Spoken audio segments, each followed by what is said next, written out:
Jadi tak usahlah dia buat benda-benda gitu. Bukan makna tak boleh, memang ada sunnah, tapi kena tengok juga keadaan tu.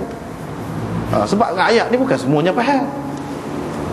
Rakyat ni bukan semuanya faham. Ada kalanya dia jadi tidak mesra pula. Dia kata payah basuh pula. Tak boleh juga. Kalau hak pemerintahan Islam, hak asal tu sistem khilafah tu tak ada lah ngundi-ngundi ni pilihan raya ni. Kalau ada pun dengan maksud lagu lain lah. Kalau hak dalam dunia pilihan raya ni, lagilah rakyat ni tak sih pilih pakoh orang lain selalu lah. Jadi lagu tu lah pula tu. Padahal kita ni molek dah. Benda-benda lagu sana. Jadi payah basuh sana. Dia kata payah basuh. Dia kedekut sebenarnya, dia kata.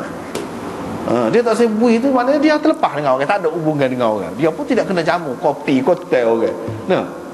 Bila dia tidak ada hubungan dengan orang boleh macam-macam kata. Dengan sebab itu sesuai dengan keadaan lah. Seseorang yang nak jadi pemimpin dia kena bijaksana. Tengoklah keadaan. Jangan segala benda kita nak gungus sekaligus selalu. Sikit-sikit. Jika perlu, Nabi SAW pun buat gitu. Nabi SAW pun buat gitu. Sebab apa? Kita hidup dalam budaya lama dah dijajah. Penjajah, cara berfikir penjajah lama sangat tu, beratus tahun.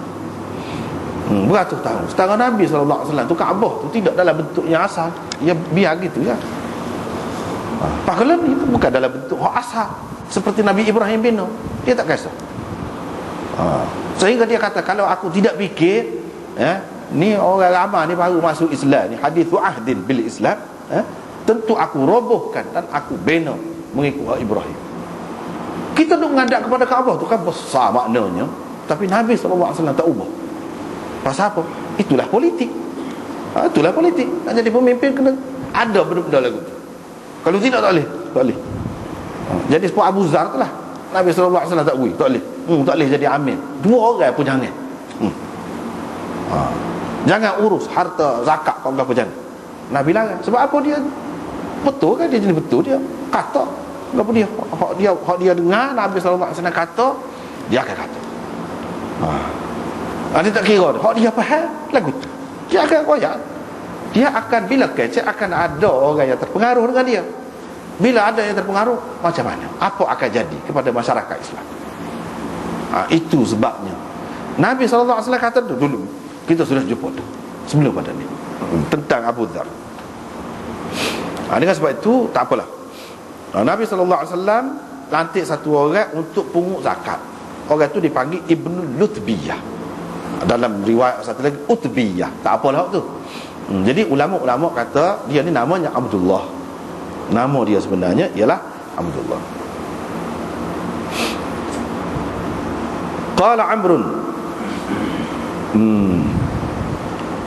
Imam Muslim ni ambil daripada 2-3 orang tu guru dia. 2-3 orang tu guru dia. Lepas tu dia kata wal lafzu li Abi Bakar. Hak hadis hak dia akan sebut ni lafaznya lafaz Abu Bakar. Tetapi hak ni, hak sebut hak ni, hak kemudian ni Amar dan Ibnu Abi Umar saja. Yakni Abu Bakar, Ibnu Abi Syaibah tidak sebut. Hak mana? Hak ni. Iaitu lantik dia tu untuk pungut zakat. Bila dia balik, dia kata hak ni hak kamu, hak ni hak saya. Orang beri hadiah ke saya. Rasulullah SAW pun marah, naik atas mimbar. Jadi hak ni hak ringkas kan. Kalau kita tengok riwayat-riwayat banyak tadi, ada Rasulullah kata juga ke dia. Lepas pada tu bukan berkait dengan dia saja, orang lain pun lagu tu juga. Dia naik atas mimbar. Dia naik atas mimbar, dia pun kata, kenapa ada pegawai yang aku utuskan? Dia kata, hak ni hak kamu, hak ni hak dihadiahkan kepada aku. Acu. Kita kata teradut rumah, nak tengok rumah mak dia ataupun ayah dia, tengok, tunggu siapa dia nak beri hadiah ke dia. Tengok, nak tahu sengerti ke tidak hadiah tu.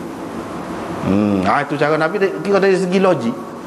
Kalaulah orang, daripada sinilah ulama kata, kalaulah dia ni hak biasa dulu dapat hadiah daripada tukar-tukar hadiah. Sebab hadiah ni dia menjalin hubungan, merapatkan hubungan, memesrakan orang. Bak hadiah ni banyak. Nabi SAW pun beri hadiah kepada pemerintah, pemimpin, orang lain pun beri juga hadiah ke dia, dia terima. Tetapi hak tu antara negara, bukan orang bawah dia. antara pemimpin negara-negara lain. Dan Nabi SAW pun terima juga hadiah hak lagu mana. Hadiah hak lagu mana. Hadiah Nabi SAW terima, misalnya benda-benda makanan gitu. Benda-benda makanan, ada pakaian sikit sebanyak. Dan Nabi SAW tu dia maksum, dia terpelihara. Hak ni dia sebut ni untuk orang lain. Yang tidak terjamin seperti dia tu. Dia ada juga, bukan tak ada langsung. Lepas pada tu Nabi SAW kata, tunggulah tengok siapa dia nak beri hadiah ke dia. Lepas pada tu Nabi SAW kata, sungguh ni hak ni saya esok pada hari kiamat nanti, siapa pun ambil sikit saja, pada hari kiamat nanti dia akan pikul atas tekuk dia. Kalau dia ambil unta-untalah, kalau lembu-lembulah, dan begitulah seterusnya. Waktu Nabi SAW angkat tangan dia, angkat tangan tinggi, angkat sehingga nampak dua ketiak dia. Kemudian dia kata, Allahumma, ya Allah, adakah aku telah sampaikan? Maknanya dia jelas kata tu, naik atas mimbar, semua ramai orang dengar ni. Apa maknanya? Dia telah sampaikan hak ni. Hak ni termasuk dalam hak Allah perintahkan dia supaya sampaikan. Jadi dia telah sampaikan. Aku telah sampaikan dah ke tidak? Ni lama gini umur ni, royak di depan orang ramai ni, bukan seorang dua royak. Tentulah dia telah sampaikan. Jadi tak ada dah taksir ataupun kecuaian daripada pihak Nabi itu, tak ada. Hak ni jangan kita nampak cerita hadiah gini saja, hak berkait dengan kerajaan ni lah. Orang hak kerja kerajaan ni ikutlah pegawai gapo pun. Sebelum pada ni cara qarulul itu, yakni pengkhianatan dalam harta benda ghanimah. Itu pun sebenarnya bukan khusus dengan harta benda ghanimah, sebab dia sudah jadi hak ramah, orang ramah. Bila hak orang ramah ni kena beringat. Tak kira lah siapa pun, walaupun cikgu pun. Jadi maknanya kena ambil gaji kan. Gaji tu hak orang ramah, hak kerajaan amanahkan kepada dia, setara pada dia pun. Saya esok kena pikul lah. Dia bukan hak ni hak jenis pungut zakat saja dah.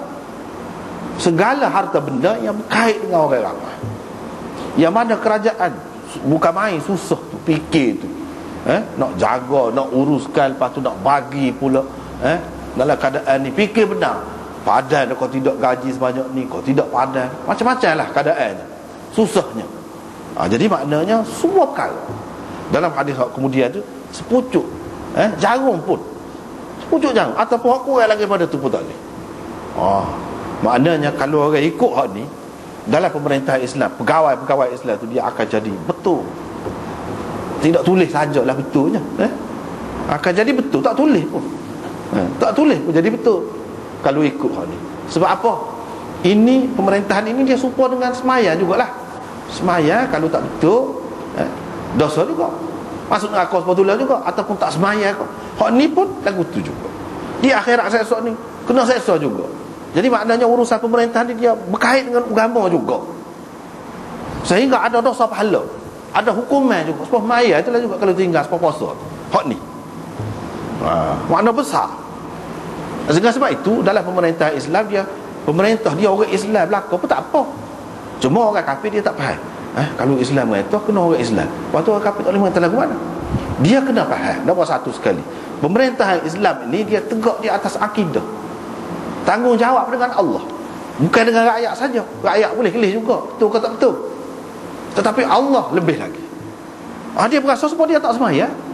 Kalau dia berasa gitu, akan maju pemerintahan Islam. Orang akan kenal. Tak ada orang tidak kenal kalau lagu tu. Bukan bermakna kita kata gitu tu maknanya orang kafir langsung tak boleh pegang jawatan dalam pemerintahan Islam. Tidak gitu. Tetapi terutamanya hak besar-besar tu, hak utama tu, jawatan-jawatan yang penting, yang mana terletak polisi, polisi yang menentukan keuntungan orang Islam dan menyelamatkan orang Islam daripada kerugian. Hak tu, misalnya Perdana Menteri kau, Presiden kau, timbalan Perdana Menteri kau misalnya, tu orang penting tu. Dan hak lain-lain pun dia sebenarnya dia hak Islam, dia hak lebihnya ke mana-mana pun.